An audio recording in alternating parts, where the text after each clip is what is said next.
the Baen Free Radio Hour.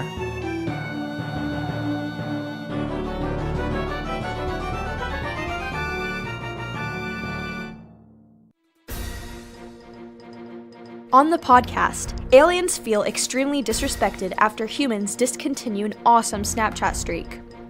Note to aliens, it was a mistake. We'll totally start it up again. Don't destroy the Earth. Plus, we continue with the complete audiobook serialization of Son of the Black Sword by Larry Correia, all right now.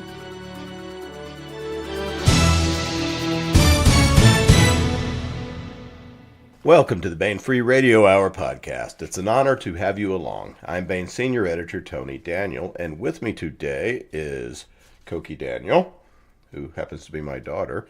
And hello, Koki. Hello. How you doing? I'm good. How are you? Oh, good. And we also have Claire Bragi here, who happens to be Grace Borger, now the mail clerk's sister. How's it going, Claire? It's going good. What about you? Good. Did you both have a good Christmas? Delightful. It was really good. Okay, good. Because I would just have to cut it out if you said not. All right. This time we have a discussion with Baen Slushmaster General Gray Rinehart, who gives us a really in-depth look at the Baen manuscript submission process. Now, this is not one of those podcasts where we try to teach you how to write. In other words, it's not about content at all. Because I hate those panels. I hate those kind of discussions because there's nothing you can really say in 30 minutes that'll really get anybody there as far as submissions.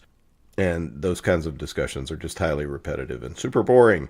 But this one isn't, because Gray and I really get into what happens when you submit a book to Baen, how long it takes, what the process is, and why everything works the way it does, and what to expect. So stay tuned for that.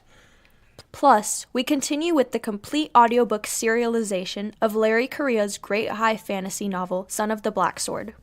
Now, here's the news.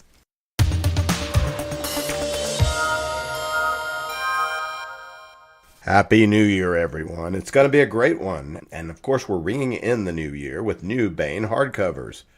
First up is The Storm by David Drake.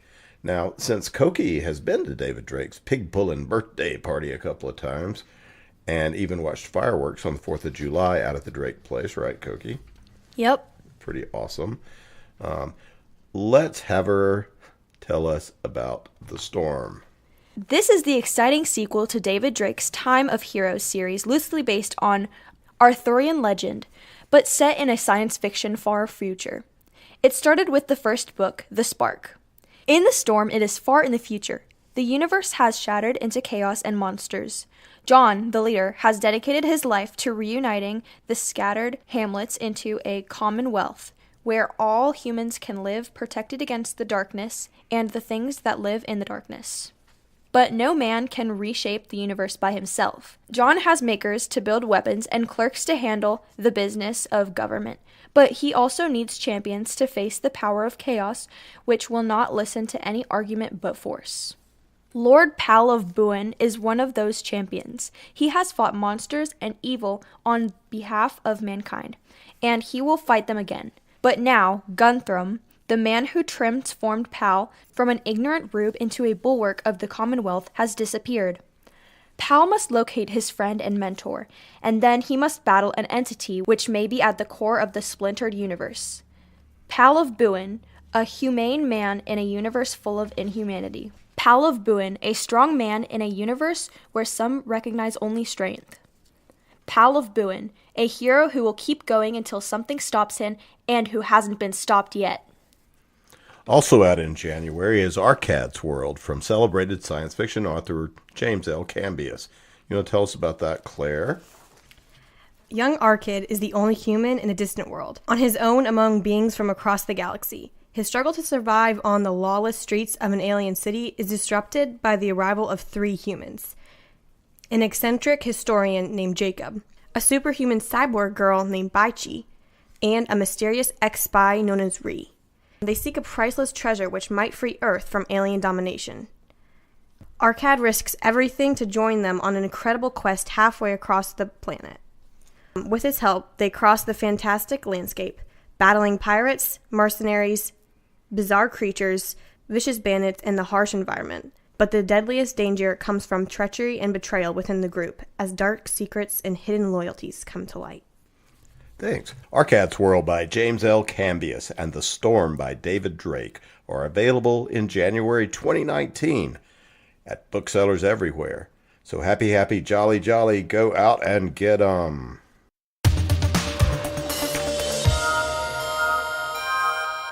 I want to welcome Gray Rinehart back to the podcast. Hey, Gray. Hey, Tony. Glad to be here.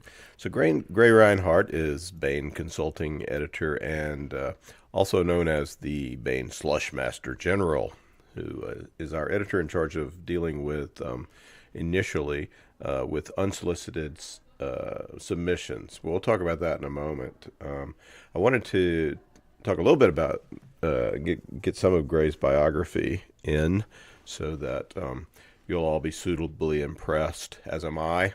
And you're easily impressed. Except for that Clemson thing. So you grew up in South Carolina, I believe, or thereabouts.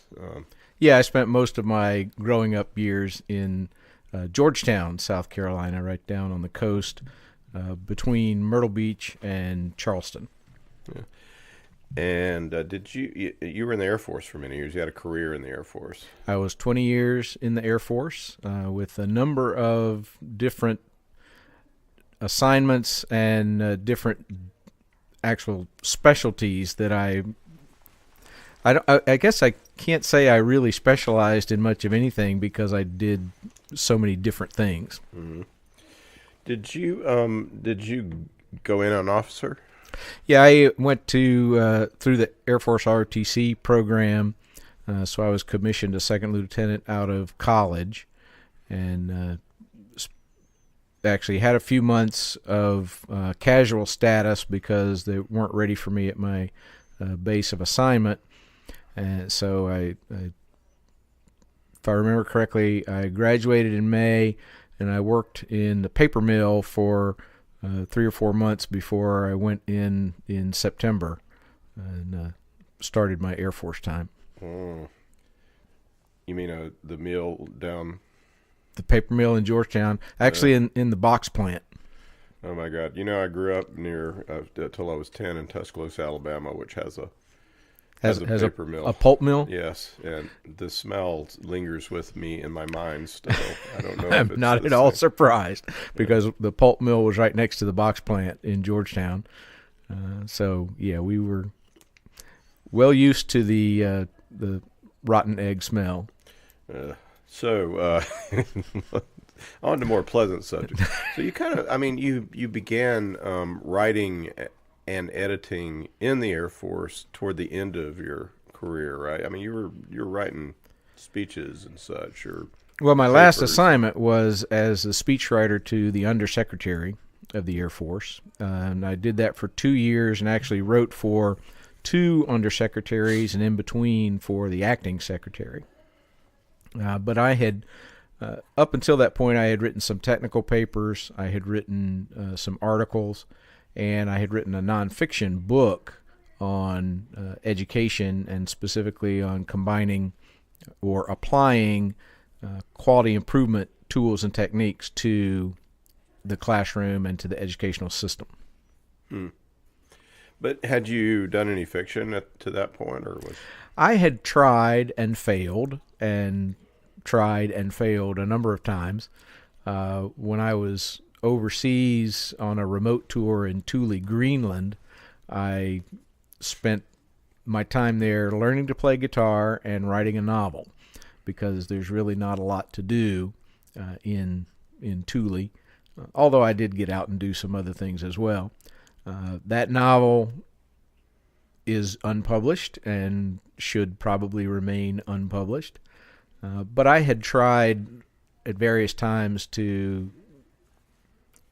create stories. I had some success, as I said, in nonfiction, but it took a while to get the fiction going. So after you got out, banged around trying to figure out what to do, or did you pretty much know I'm going to start filking and writing stories? I had a job lined up when I retired that I was going to be writing speeches and doing some marketing type writing for a small company. And that job fell through. And when that job fell through, then came the banging around figuring out what was going to happen next. And one of the things that came up was, hey, why don't I try to get into this publishing thing? And one step led to another, and I ended up getting a call from Tony Weisskopf saying, hey, we want you to handle our unsolicited manuscripts. What year was that? That would have been 2007. Wow, so you've been doing this since? Yes. Started in May of that year. Yeah. Wow. I had actually contacted Baen earlier than that, 2006, which was shortly after Jim Baen had died. Not necessarily anything other than a coincidence that when my job fell through and I started looking at could I get into publishing, primarily because I used to drive past Oxford University Press every day and thought I'll apply to everything that they have. I opened up the phone book and was actually surprised at the time to find that Baen Books was here in Wake Forest, because I associated Baen Books with New York publishing. Yeah. It is a surprise to a lot of people, and a happy surprise to A very pleasant surprise to me. Yeah. So you started in 20. I guess. Well, I did slush for a long time.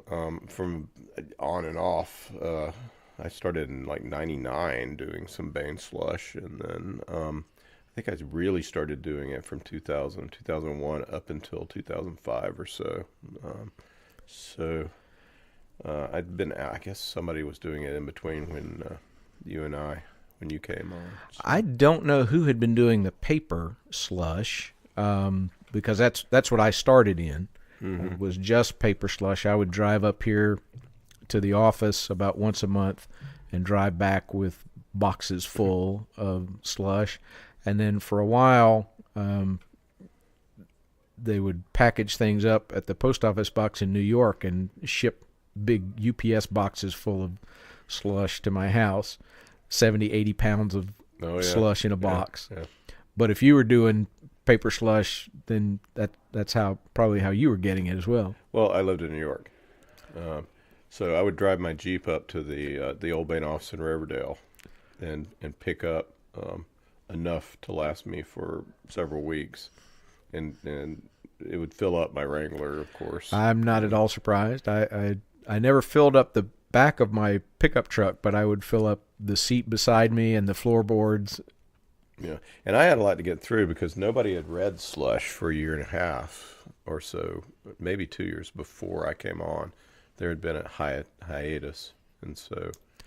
Well, later, after I was able to whittle down some of the backlog, it turned out that there was a little bit more that needed to be gone through, because in the interim after Jim Baen died, a lot of things sort of got shuffled around, and in the shuffle, where things got piled on other things, and the uncovering was, this is some slush that we need to answer.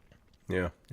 And then I found the same thing to be true when I took over the electronic slush. That had been handled by someone else for a long period of time, but the volume was such that they were not able to keep up with it. So it was quite a backlog. And actually in the past few months, the backlog has gotten worse because we've been involved in some other things. Well, the e-slush used to be a volunteer effort back in the day, and they would send me. They would all I believe this is the way it worked. I just know that I used to get it. Again, there was way more paper slush. And it's changed exactly the opposite now. It is exactly the opposite now. We probably get 20 to 1 or 30 to 1 in terms of electronic submissions over paper submissions. And you're right that we used to have a large team of volunteers who had access to the system and could go in, and if they liked a particular title, they could pull that title and they could assign themselves basically as the evaluator for that. And that worked for the first several years of the system. But as the volume got more and more, I started looking at there was possibly a different way of doing it. So the way we do it now is I'm the first cut, and I then, when I have read enough of something that I like, I'll set it aside and I'll actually assign it to the folks who are still on the volunteer team.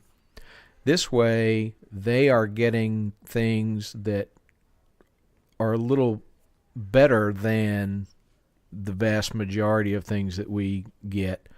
They're not opening something and finding that it's a children's book or a book of poetry or something that we're never going to publish, that someone has submitted to us just because they were able to find a form online and fill it out. Yep. So I think that's from the standpoint of the team, they appreciate that most of the things that they're reading are things that will get your attention and hopefully keep your interest to the end. Yeah. And that are books that we could possibly publish because we don't do nonfiction. Right. We don't do right. They're not books. seeing the memoirs. They're not seeing the mysteries. Exactly. Yeah. So maybe we should talk about the process a little bit, just to and describe what it is what we're talking about. How does it look? There's so many people that feel like that they are sending their stuff into a black hole sometimes when they're sending their stuff out. By the way, I should also mention that since that you've had quite a successful career as a writer, haven't. It depends on your definition of success. Haven't been I've able had to some quit things your published. job. Yes, so you've had some things published, which is success. Well, I mean, you got some awards and stuff, right? no, I haven't. No, you ain't got an award. You got some nominations, that's for sure. But and I've been published in some pretty cool magazines and such, yeah. And a book out from Wordfire Press. What's the name of the book again? Walking on the Sea of Clouds. Walking on the Sea of Clouds. Yes. Near future science fiction, technological drama. If that rings a bell in anybody's mind. Well, if it's anything like your other stuff, it's pretty it's character driven but science based kind of science fiction. And that's exactly what I tried to do. I tried to make it as realistic as possible using experiences that I've had in emergency response or what I've learned in working with space systems in the service, but also tried to really get into the motivations of why people do the things they do. And in this case, why people are motivated to establish a colony and begin our process of getting off this planet.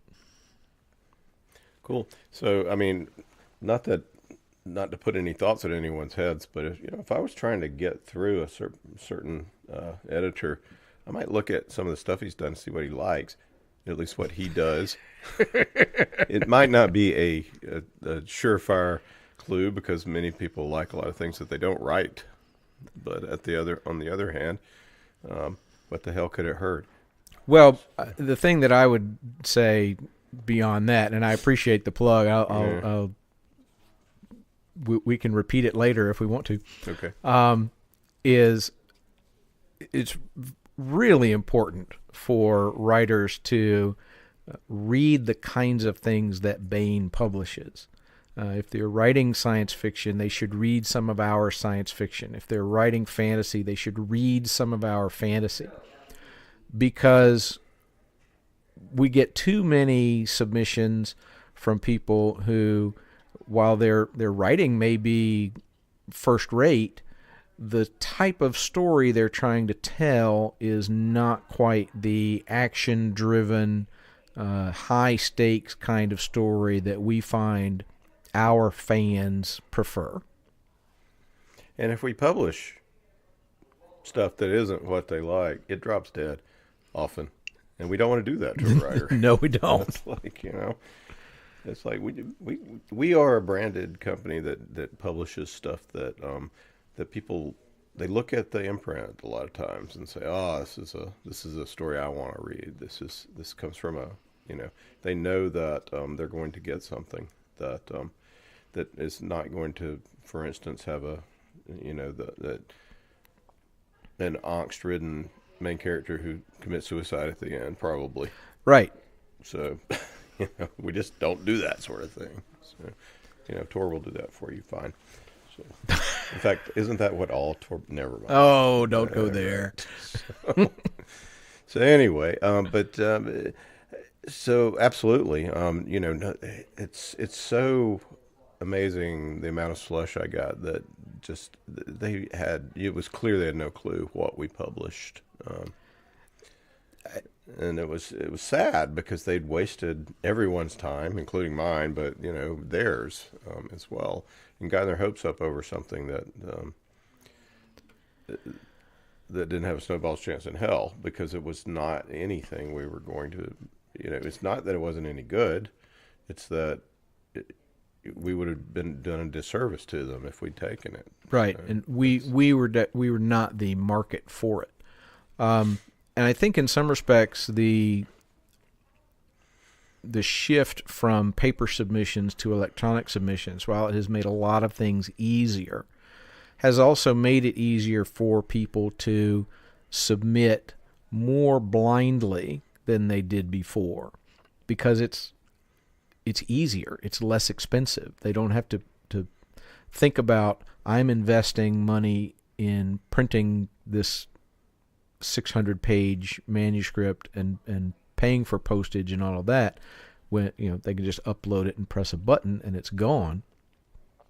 And we do get a lot of things that are exploring the zeitgeist of the moment and kind of highfalutin literary type submissions that just aren't the blue collar, down to earth, blood and guts kind of things that we like to publish. Yeah.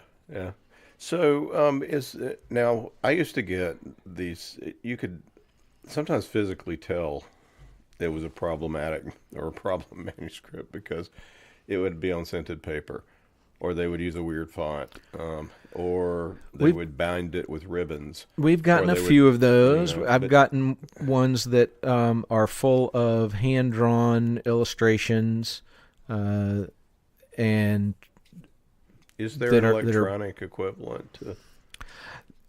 Actually, there is. Often I can tell that there's a problem if I look at the file size and and it's when I'm expecting, say, 100,000 word manuscript in a reasonable format to come in at around a megabyte. When I look at the file size and see that it's a 25 megabyte file, I know that I'm going to find something unusual in there. Most of the time, it's a piece of cover art or what they have envisioned as cover art.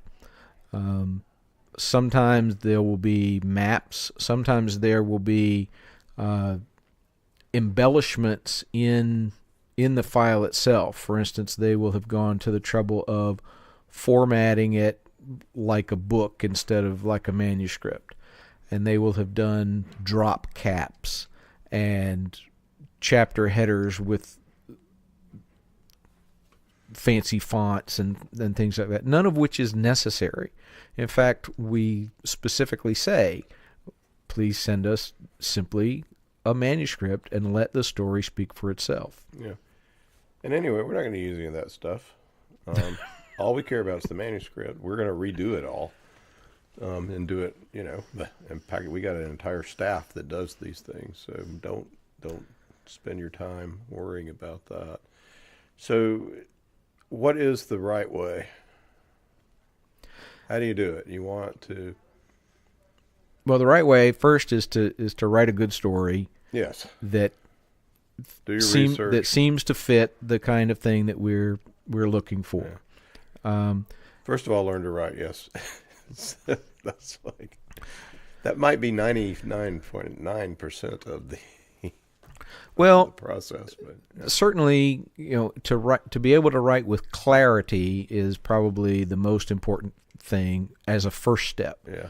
And then to proceed from that to be able to write with some amount of power or some amount of style would be a second step. But let's set that. Let's bracket that and talk about it later. But talk about the actual. Say you've done that or think you have.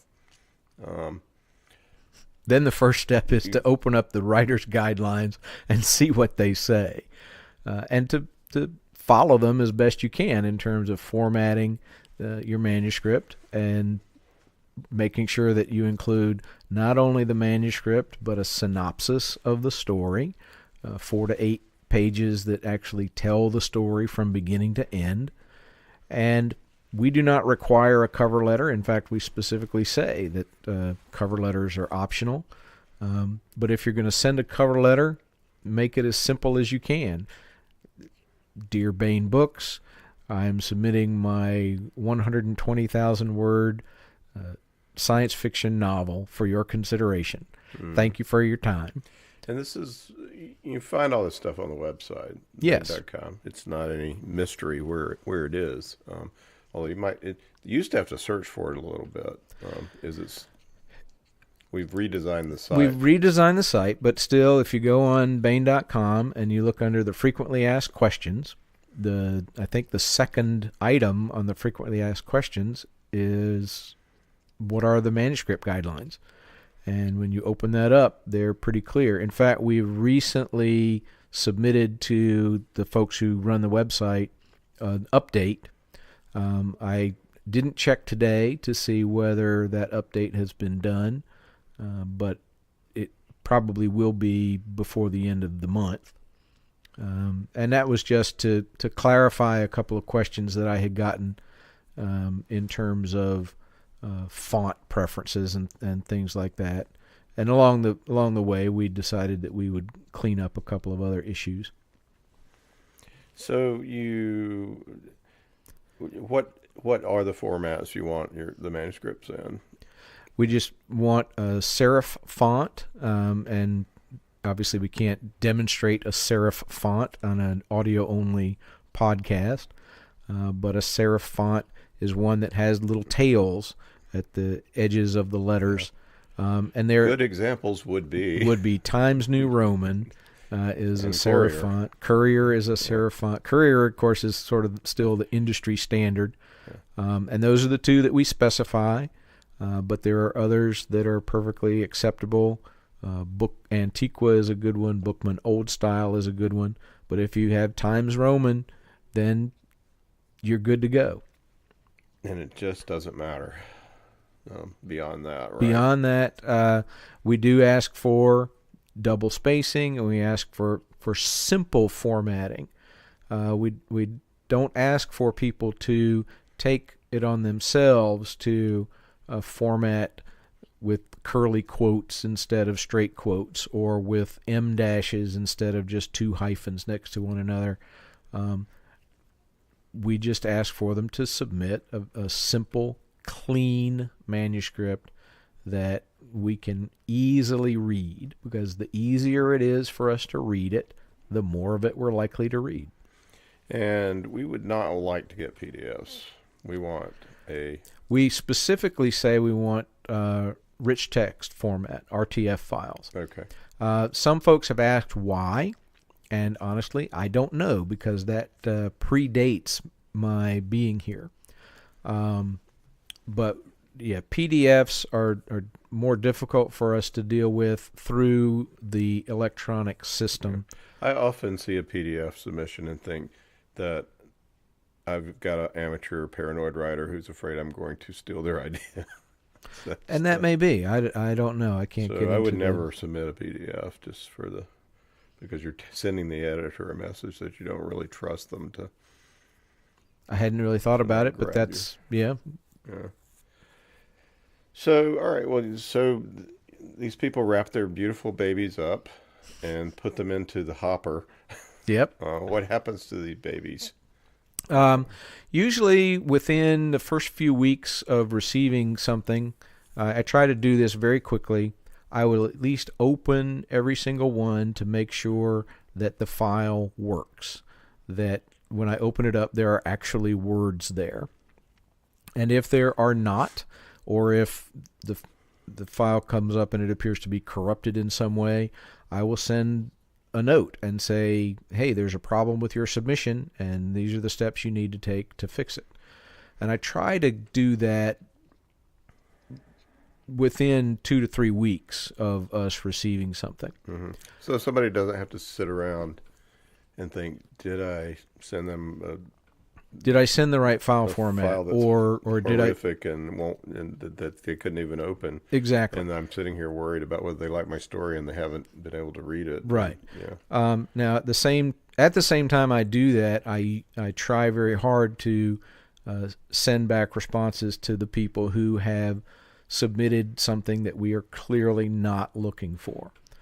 We're only looking for novel-length science fiction and fantasy, and occasionally we have people who submit, no kidding, short stories. Well, we're not a short story market. So that first look is also a content glance, just to. I'm also looking at, is this a legitimate submission for us to spend a lot of time and look at? And so, I will send folks a note that say, we're only looking for novel-length science fiction and fantasy. Your short story or your children's book or your picture book or your memoir does not meet our needs.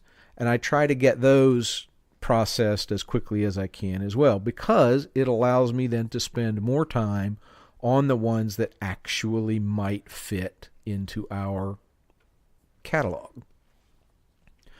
Now, when it comes time to actually looking at those, then it becomes a little more intense process. Because if there's a cover letter, I'll read it, but the cover letter never makes or breaks the submission.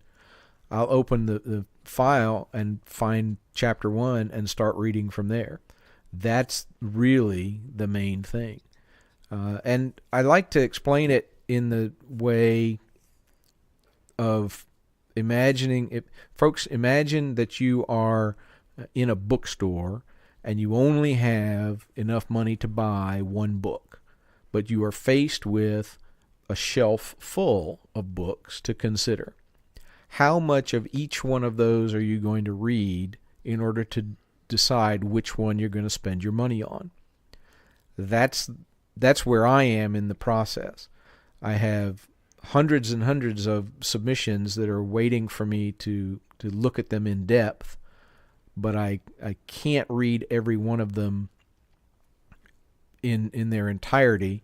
I have to just read as much until I realize this is not for me, this is not for us, and press on.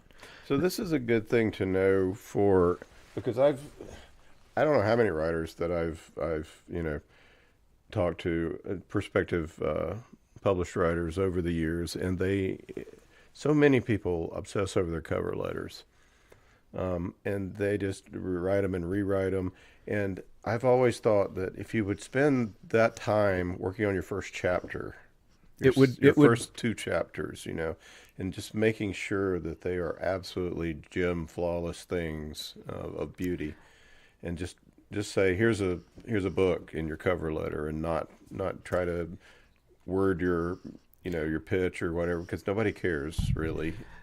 We do care, but we don't care. Well, we care enough to read them. Yeah, absolutely. And we care enough to make note of, if you are writing space opera and your background is astrophysics or something that fits in, then, well, first of all, we're actually going to expect a little more in that case from someone that we don't know anything about.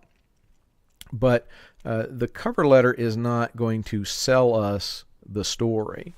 The story is going to sell us the story. Yeah, and you can make a mistake in a cover letter if you don't keep it simple. That can prejudice whoever reads it against the story coming up. If you write a cover letter, a bad cover letter is worse than no cover letter at all. Yeah.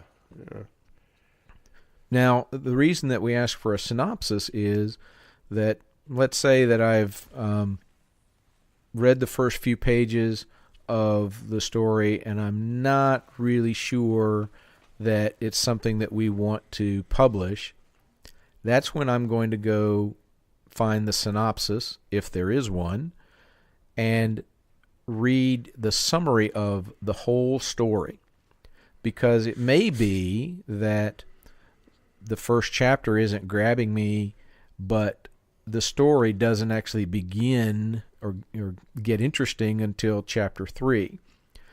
If I'm looking at a synopsis or a chapter-by-chapter outline or something of that nature, then I can tell, A, that there is a complete story here, and B, whether that complete story is one that would fit our needs and that would appeal to our audience. Yeah. So the synopsis is very useful in that for those who think, well, they just read a couple of chapters and then they dumped it back to me and they didn't realize how great it was. The synopsis is your chance to say, look, here is the entire story. And somebody who is a perceptive reader like Gray will say, well, I'm going to go look at chapter 5. You take a sample there because that seems like the meat of the tale begins. And there are many times where I will, and this is another thing, honestly, people, please use the word chapter before the number that you put in the book. Don't just label things with Roman numerals or with Arabic numerals. Put chapter 1, chapter 2. Why? Because I can use the find function and I can find every time the word chapter is used. And I have done this more times than I can count, where I will go from chapter to chapter and I will read the last few paragraphs of one chapter and then the first few paragraphs of the next. And I'll process my way through more of the story just in order to see, is there a flow and is this going somewhere? It makes my job a lot easier. But it also, you're exactly right. The synopsis tells me there really is a story arc and it's interesting. And then I can dip back in various places in the story and make a decision as to whether this is one that I want to keep around and read in depth. I don't have time to read them in depth as they come in. So what happens is when I find one that I really think is going somewhere and seems to fit the kinds of things we publish, I'll send the author a note and say, hey, I'm keeping this out of the slush pile for further examination. Hang on, be patient. We'll get back to you. So when does that happen about in the time frame of the? I had gotten it to the point where I was able to do that within about 4 months of us initially receiving a story. That has gone back up.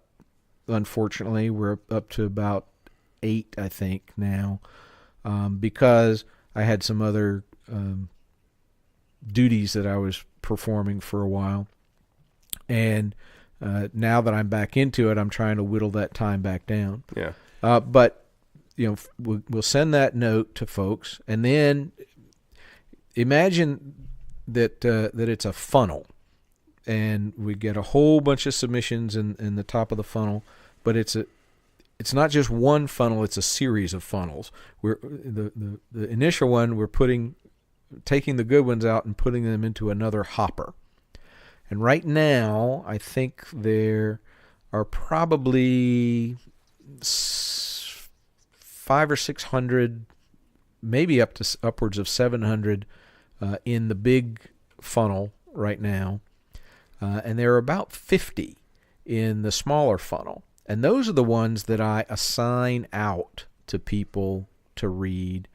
And then as they bubble up, I read them as well, so that when the time comes that we have made a determination that either this is one that we're going to recommend to Tony Weisskopf, or this is one we're ultimately going to say no on, sometimes upwards of 4 different people have read that novel in its entirety. So that process takes a significant amount of time to work through that. So the reason it takes so long is because we get an enormous amount of submissions. That's just we the get a lot. baseline Yeah. reason. Yeah, we get 100 or so submissions a month, and it takes a finite amount of time to look at each one, and especially it takes a much longer amount of time to read through the ones that we are looking at in their entirety. Because I'm not just reading through it, I'm reading through it and I'm making notes. And sometimes I'm reading through it and I'm making notes and I'm challenging what the author has written by doing a little bit of side research. I'll give a quick example. We have one that I'm getting ready to. Actually, I'm waiting on one of the other people to send me their response. And once I do, then I'll package up all the comments and send them to Ms. Weisskopf. But in the midst of this story, the author used a date reference and alluded to the existence of a particular thing. And as I was going through it, I realized I'm not sure that had been invented yet. Mm-hmm. So I actually stopped and did a little research and found that the dates were not holding up in terms of how the author had written it. And so that's part of what I do is submit to the publisher, here's a book and here are things that need to be fixed in the book, or things that I think are somewhat questionable. And that way she can make a more informed decision as to whether or not that's... Yeah. So it's not just an on-off switch that's at this point when dealing with the book. This is a evaluation. Very much so. That has points for the ultimate and many consider. times, even if at that point, even if the answer is no, the ones that have gone through this very in-depth look, the authors will get fairly detailed notes as to what we liked and what we thought was problematic. Mm-hmm. Now, we don't have time to do that kind of evaluation on everything that comes in because we just don't. Yeah, sure. There aren't enough hours in the day. Yeah. Well, we would have to pay an army of Grays, and you can't find an army of Grays. Even if Nobody you could wants pay that. them. Nobody wants that. So the what percentage do you think make it through to that sort of rigorous evaluation? I mean, I don't want to put you on the spot, but well, actually, if anyone is familiar with venture capital investing, I found that it's very much the same in terms of for every 100 people who go make a pitch to venture capitalists, one might get funded. And oftentimes the percentage is even lower. And the same is true for us. Yeah. My original marching orders were that I was only to send the top 1% to Ms. Weisskopf for her to evaluate. I have fudged on that a little bit, and I have sent forward some things that I thought were close, not quite in that top 1% category, but close enough that I wanted her to make the call on them. But yeah, it's safe to say that certainly no more than 2 out of every 100 would actually make it to her to make a final call, but much less than 1 out of 100 actually make it through to being selected for publication. Well, I mean, this has to be because we don't even publish one debut novel a month. We publish far fewer. Maybe 2 a year. Yeah, maybe 3. I think the biggest number I've seen us do is 6 in a year. But that's incredibly. That was very unusual, and some of those, if I remember correctly, were people who had already published. They were debuts for us, but they were not their debut novels. Yeah, sure. Yeah. So the thing is that while and if you're getting 100 books in a month, and you can publish 2, you do the math out there, But the thing is that the math doesn't work that way. It's that 99% of the stuff, if you have a clue about how to write and tell a story, your stuff's gonna be a contender. Yeah. Because there's so much stuff you wouldn't believe how inept a lot of the stuff is. So you're not really competing against those people. There's a Oh, like, no. Like in the New York Marathon, there's a group of real racers who might win, and then there's the rest of the giant crowd who's not going to win. Well, I tell folks that never to think of it as that they're competing against the other people in the slush pile, because I just don't think that's true.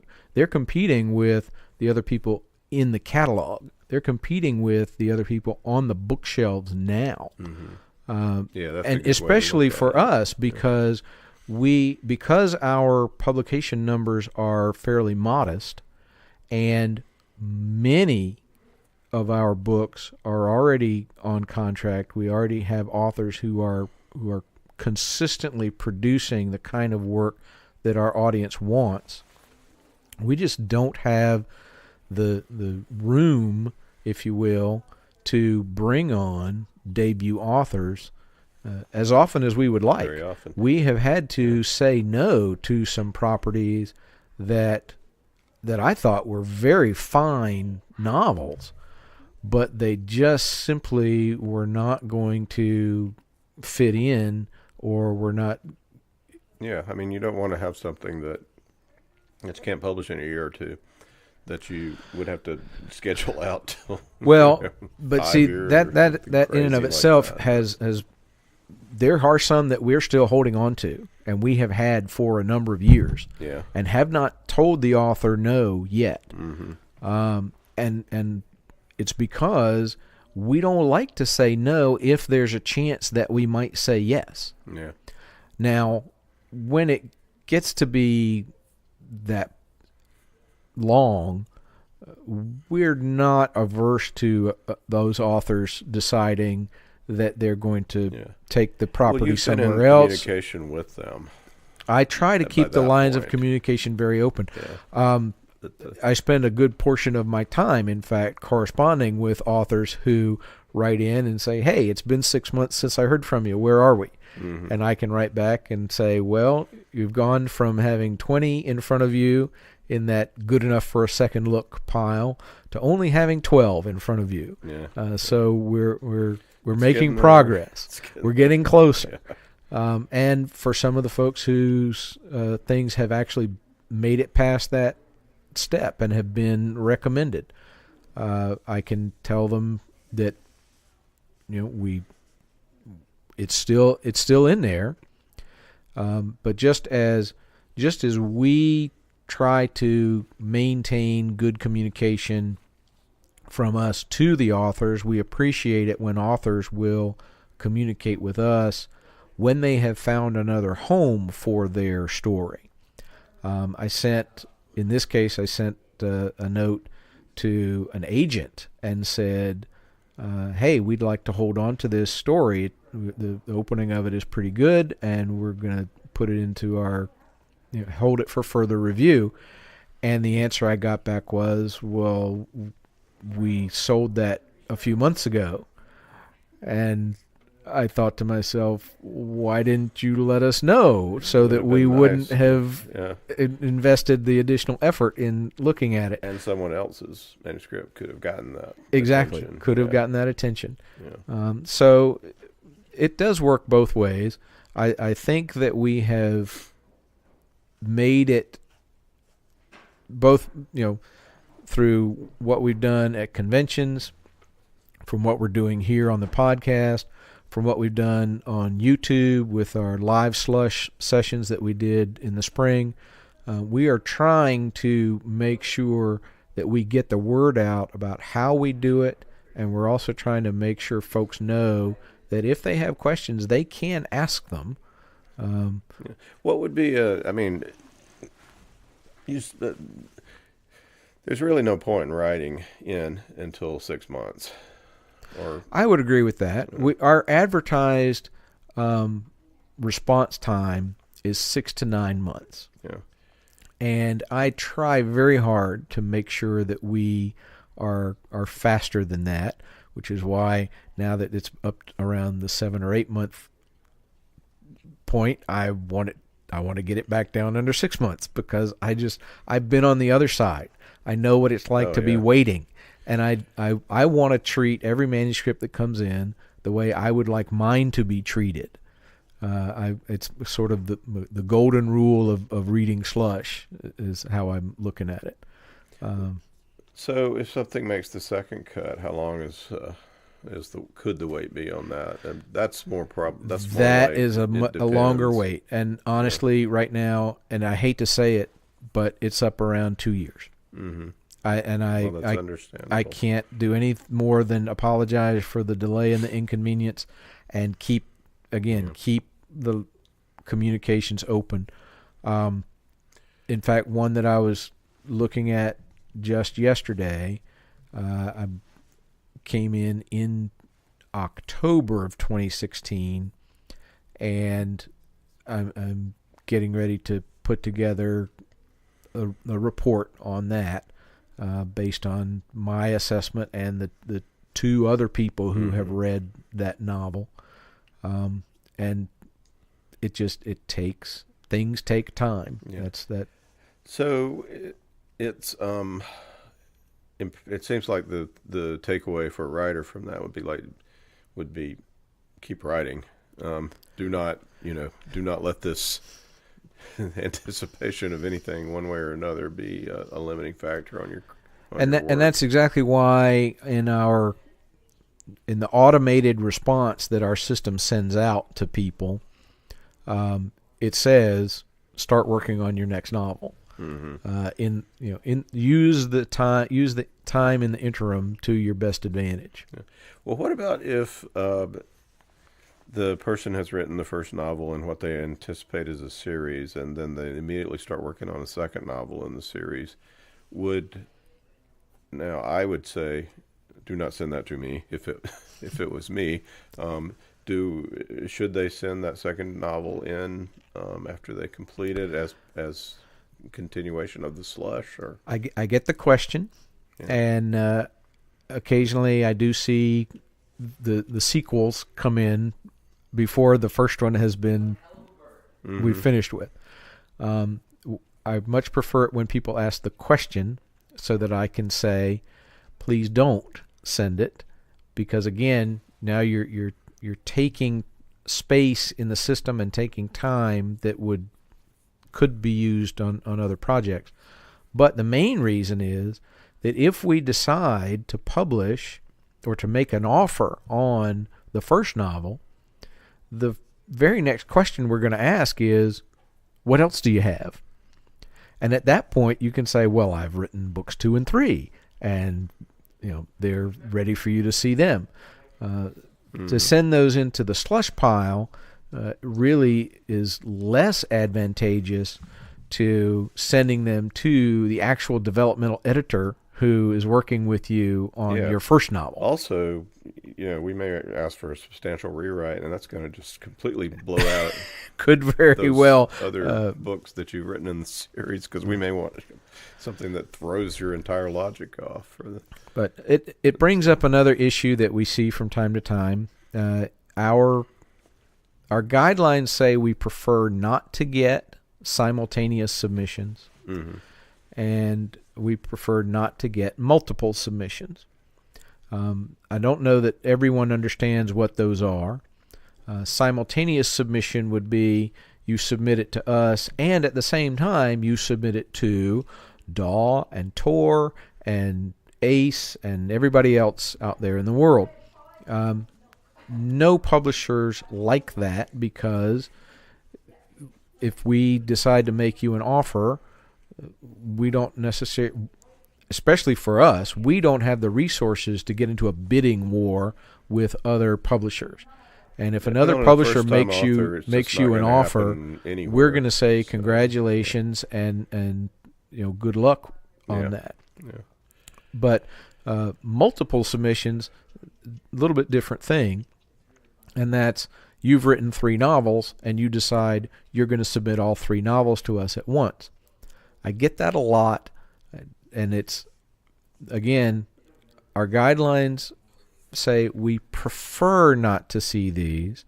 I would go so far as to say we strongly prefer not to see these, but it's not an automatic rejection if I see your name in the electronic slush pile twice in quick succession. A good strategy that occurs to me would be to send the one you think is the best, see Exactly. if it makes it pass into the second hopper, and then when it does, you can put the other one in. And actually, one person did exactly that. His novel is in the good enough for a second look pile, waiting for. I don't think I've actually assigned that one out yet. And he wrote in and said, hey, it's been a few months and now I've finished this second one. Can I submit it?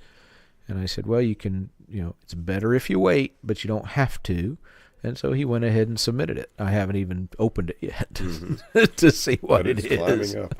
Exactly. It's making its way upward. Yeah. Well, the reason that there is this is because people want to be Baen author, of course, but also because there's not a whole lot of places that take unsolicited submissions these days. Yeah, I'm not exactly sure how many there was do. Nobody but us.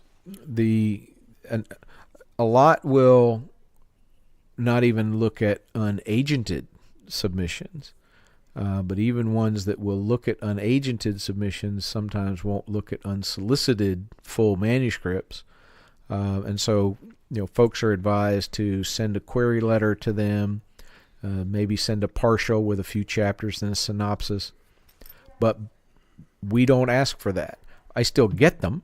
I still get people who send just a query letter, or they send 3 chapters and a synopsis, and okay, thank you very much, but our guidelines are very specific. We prefer to see the full manuscript and a synopsis. We're not going to buy your idea and ask you to write the book as a first author. No. So it's just not going to happen. No. So write the book. And very rarely I will get folks who send in something that they say right up front is unfinished. And I often wonder why, but I don't answer them in quite that snarky way. I'll just say thank you very much. We only are interested in complete stories. Yeah. Yeah, I can think of motivation, but none of them is going to Really work for us. Right. Yeah. Well, I let us not have a discussion about how to write, since that can be found a million different places, including in this great podcast you did with Tony, where you talked about it's really a content sort of podcast where you talk about, oh, this works. Yeah, the live slush session was a little bit difficult from my perspective to set it up and get it going, but I have gotten good feedback from authors who have appreciated what we did by actually asking for volunteers, and then, no kidding, on camera, reading through these submissions and talking about what worked and what didn't, and which ones we wanted to hold and read more of. And some of those are still in the good enough for a second look tier and are working their way upward as I go through the ones that have been in there longer. So that can be found at the Baen website and the Baen YouTube channel, I guess. Yes. We live stream them on YouTube, and then they're archived there on the Baen YouTube site. Yeah.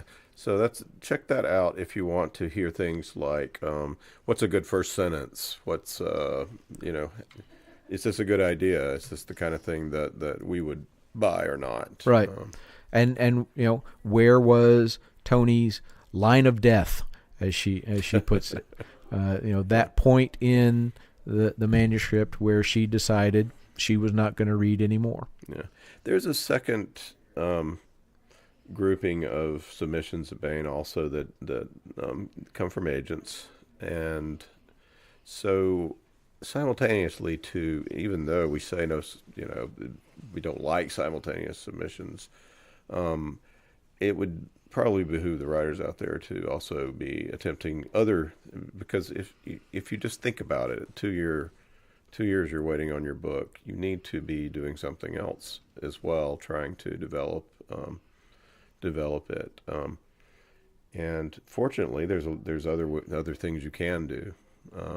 Trying to get an agent, that's an entirely different process that is entirely annoying to talk about, but yet you will find multiple resources out there about that.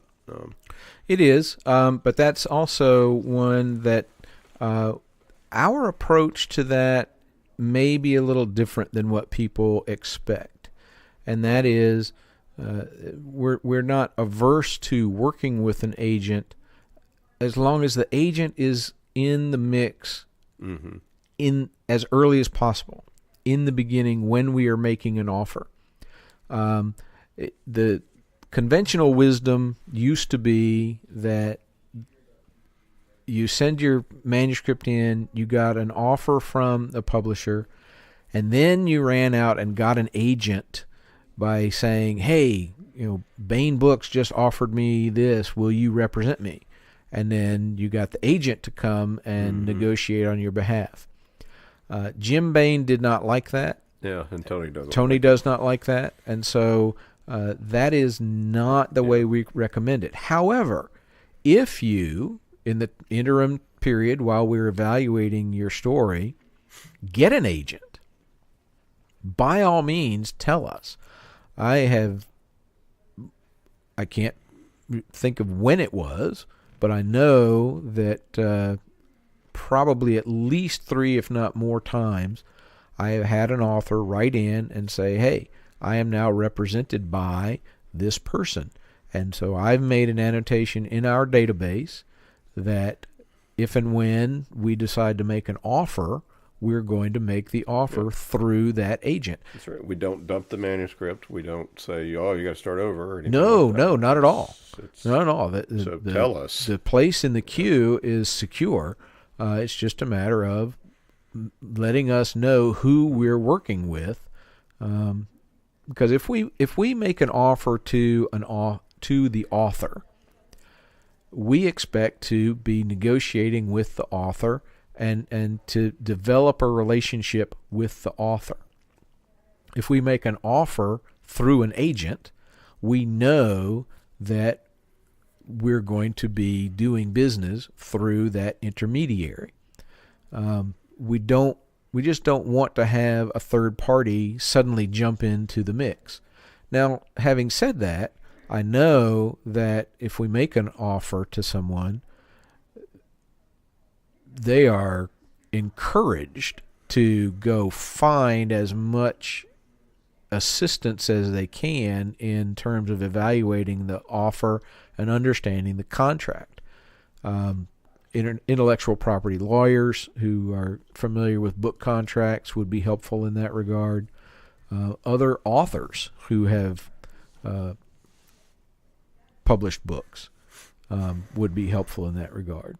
We want you to understand what it is you're signing up for, but we're not interested in having our arms twisted by a third party coming in to play the heavy. Yeah, it's not going to work, and it may just make us rescind a first novel's and it has. offer, It has. In fact, a friend of mine did that. He took it through that process, and when he showed up to say, "Hey, here's my agent who is going to represent me," Jim Baen said, "Well, yeah, we're because the only leverage withdrawing you the have contract is offer." how good the story is. That's the only leverage you have at this point. It's like we just love it so much that we want it. So, and also it's just in many cases it's like, why are you giving 15% of your paltry of your money away for no reason? You can worry about that later. But anyway, so when you were in the Air Force and they brainwashed you, what was the key word that activates you into a robot that makes you do what? And could that be included in a cover letter, or do you not want to reveal that at this point? Well, the brainwashing was effective enough that it was, I'm not at liberty to divulge that Only information. The Queen of Hearts. Uh-huh. Well, is there anything else that's pure gold, a pure golden nugget, and then we'll close down our discussion. I guess the thing that sticks out to me, I don't see it often, and I'm thankful that I don't see it often, is when someone addresses the letter to a person who is not here, or addresses the letter to another publisher, because they've just cut and pasted their previous submission and have not taken that step or had that attention to detail to recognize who it is they're writing. And if you don't have that level of attention to detail in making sure that you address us as who we are, how can I trust that you have that attention to detail in your story in terms of making the different parts of your story come together into a coherent whole? You're sending me a signal, and it's not a good signal. Yeah, it seems a bad first. It's a bad first impression. Yeah. So, well, Gray, thank you so much for going over the process a little, and maybe we'll have another discussion about content because that's another hour of talk. We could get into some depth on that. But this gives I think a good overview of the ordeal. But it's a good ordeal because this is what you want to do. If you're a writer, this is what you want to do. And I hope it helps some folks to understand a little more about the process. I have tried to be very open about it, and when I have gone to conventions and done, sort of face-to-face with the Slush Master General workshops, I think people appreciate knowing what is happening to their work when it leaves their hands. Yeah. At least I hope so. Yeah. And in the end, your stuff is so good that it's all going to be worth it. And the world will be enlightened and entertained and entertain. blown That's away. the main thing. The entertaining Entertain part, yes. us. That's especially at Baen. Entertain first, and then you can worry about you changing can worry about whatever. enlightening and all of the rest of it later, but make it entertaining to begin with. Yeah. So great. Well, thank you. Thank you. Talk later. Appreciate it.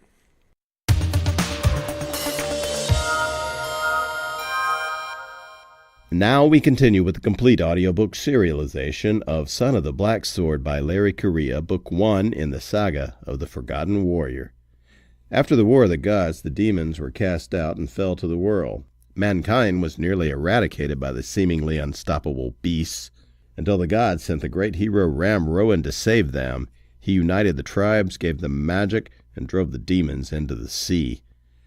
But as centuries passed, the descendants of the great hero grew in number and power. They became tyrannical and cruel, and their religion nothing but an excuse for greed. The people rose up, and the surviving royalty and their priests were made casteless, condemned to live as untouchables. The age of law had begun.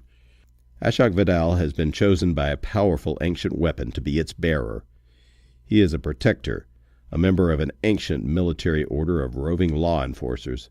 No one is more merciless in rooting out those who secretly practice the old ways as Ashok. But Ashok isn't who he thinks he is. And when he finds himself on the wrong side of the law, the consequences lead to rebellion, war, and perhaps transformation. Now here is the latest entry in Larry Correia's Son of the Black Sword.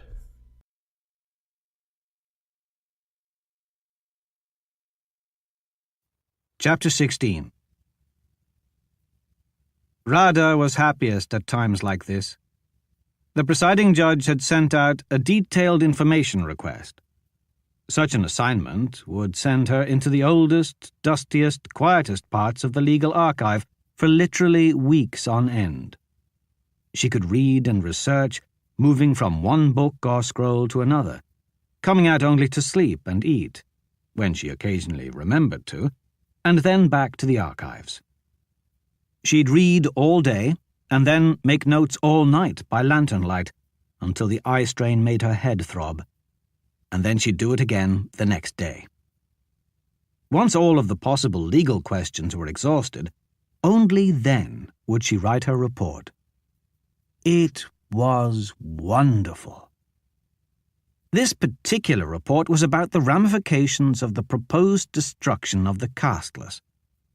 Having lived her entire life in the glorious capital, and being obligated to the prestigious Central Library most of that time, Archivist Radha had never actually met a casteless, so it was difficult to comprehend the idea of killing all of them.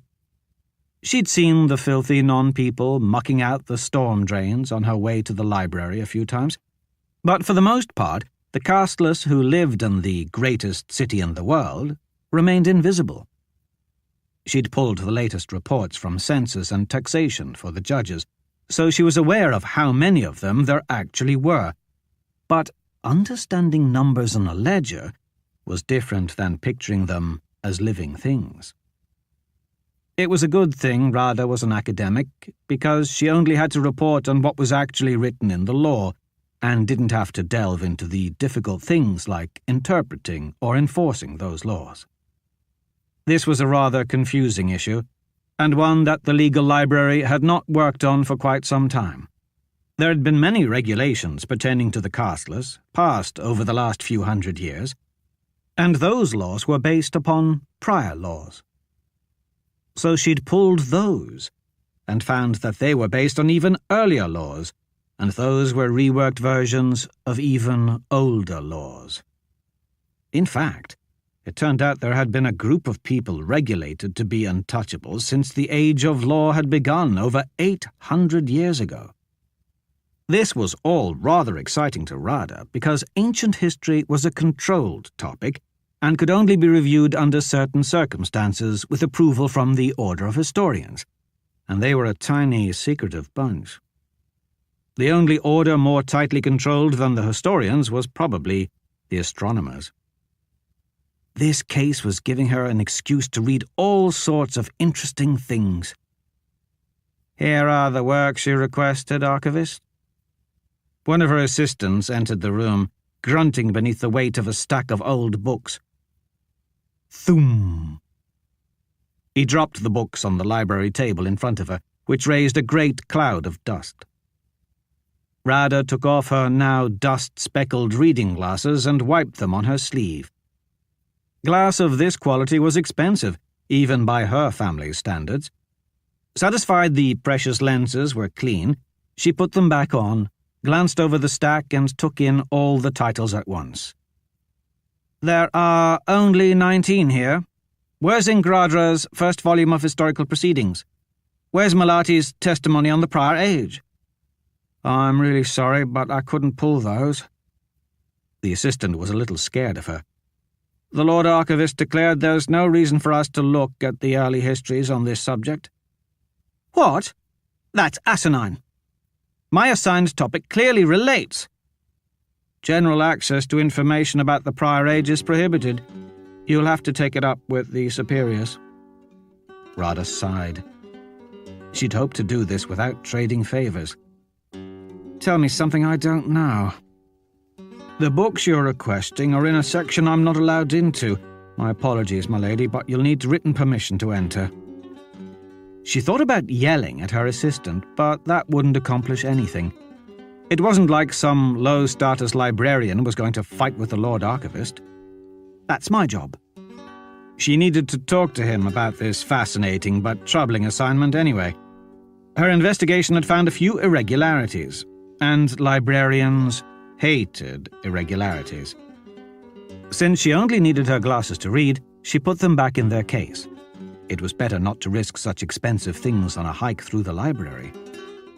Fine, I'll get permission. You stay here and dust or something.